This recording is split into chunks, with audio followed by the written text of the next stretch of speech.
What is the Islamic position on spousal responsibilities in a marriage? I would like you to focus on examples of how early Muslims with richer wives managed their homes. So the full, I'm just trying to, because of time, but the full sort of idea behind this is people really don't give enough thought to what it means to be with someone forever, have children, have financial obligations and spousal responsibilities.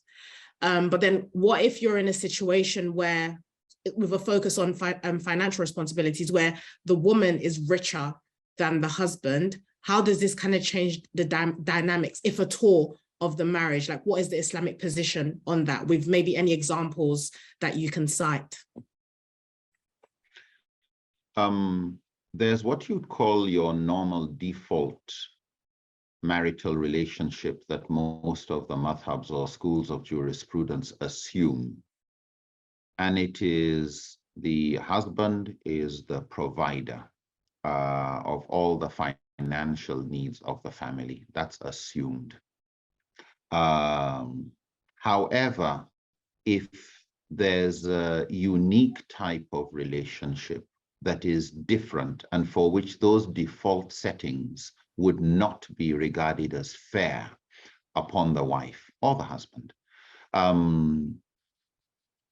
then they have what in Sharia is called the shurutun nikah, the marital contract, where in the partnership we call marriage, the wife can stipulate certain additional rights or freedoms that she wants protected in order to agree to this marriage, or it may be after the marriage has been conducted and the husband says, fine, that's fair, I agree. Once that has been agreed upon, the wife is therefore able to use such documents to protect her rights. So, for example, during the time of Umar bin Khattab, a man and his wife were both business partners, equal contributors to their family business. The man died and the issue of inheritance came up. And the man's relatives, when it came to calculation of inheritance, wanted to consider everything that the man left behind as being part of the inheritance. The wife went to went to Caliph Umar and explained to him that they were both partners in their family business, and all the wealth that they had generated was owned by both of them. So what Umar then did was to divide the total estate left by the man into two. Half of it went to the wife as her share in the business. So it was treated as a debt to the wife. The remaining half is what was regarded as the estate that was now up for inheritance. And from that, the woman would still inherit, and the relatives would inherit their own because they didn't have any children. So here what we find is Islamic law from the time of the generation of the Prophet and the Sahaba, recognizing that if a wife had contributed to the family, then she hadn't given it up. So this is not my gift. No, this is my contribution to the house. It's my contribution to the car you wanted to buy, my contribution. So it may be 50-50, it may be 90-10, it may be whatever.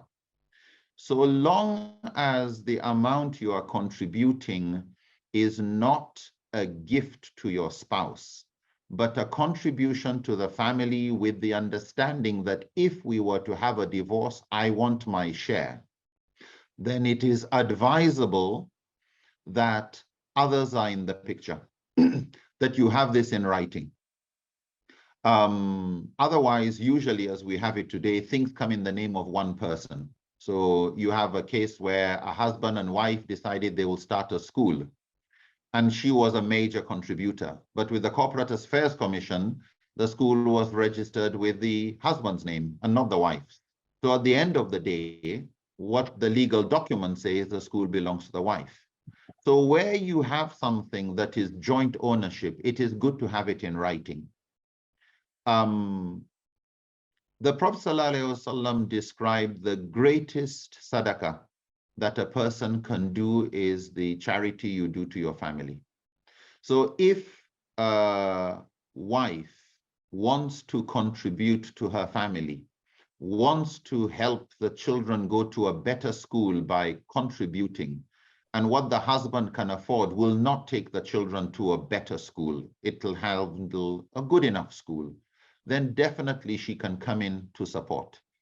If she wants to come in to support that from the side of a loan, it is completely legitimate that she is giving the husband a loan to go to, to get the children into a better school. And what that means is that when the husband is able to pay back the loan, he pays. But because it's a loan and it's a debt in writing, then if the husband were to pass away, that would be taken out. If she passes away, that amount from the husband would be taken and added to what those who would inherit from her, just like any other debt. So where a woman is able to contribute to her family, to her children, to her husband, to her home, to his relatives, the best sadaqah is that you do to the family, the nuclear, the extended. That's from a moral point of view.